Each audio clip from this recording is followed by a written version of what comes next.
അസ്സലാമു അലൈക്കും വറഹ്മത്തുള്ളാ. എത്ര മനോഹരമാണ് ഈ പള്ളി കാണാൻ. ഇത് കണ്ടപ്പോൾ ഒന്ന് വീഡിയോയിൽ പകർത്തണമെന്ന് മനസ്സിൽ കരുതി.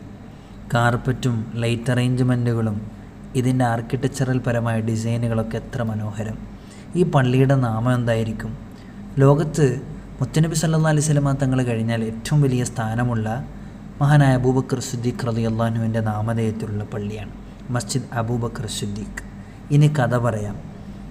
ബഹ്റൈനിൻ്റെ ക്യാപിറ്റൽ നഗരമായ മനാമ, ആ മനാമക്കടുത്ത് ഒരു വിശ്വപ്രസിദ്ധമായ സ്ഥലമുണ്ട്.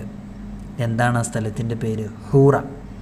പണ്ട് കാലങ്ങളിൽ മീൻപിടുത്തത്തിലും പേളിൻ്റെയും പവിഴത്തിലുമെല്ലാം പ്രസിദ്ധമായ നഗരം.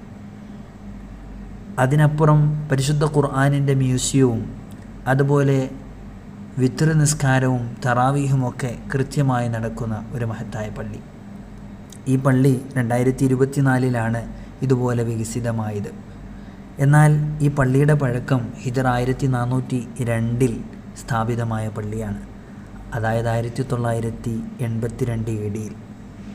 ഈ പള്ളിയുടെ നിർമ്മാണത്തിൽ ഏറ്റവും കൂടുതൽ മുമ്പിൽ നിന്ന് പ്രവർത്തിച്ചത് ഇവിടുത്തെ കിങ് അഹ്മദും ഹമാദും അതുപോലെ ക്രൗൺ പ്രിൻസായ സൽമാൻ രാജാവും കൂടിയാണ്. ഈ മഹത്തായ പള്ളി എത്ര മനോഹരമാണ്, എത്ര സുന്ദരമാണ്. പ്രത്യേകിച്ച് അബൂബക്കർ സിദ്ദീഖ് റളിയല്ലാഹു അൻഹുവിൻ്റെ നാമധേയത്തിലുള്ള പള്ളി. മഗ്രിബ് നിസ്കരിച്ച് ഞാൻ ഈ പള്ളിക്ക് പുറത്തിറങ്ങി. പക്ഷേ പണ്ടത്തെ ഹൂറയല്ല ഇന്നത്തെ ഹൂറ. ഒരുപാട് വ്യത്യാസങ്ങൾ വന്നു.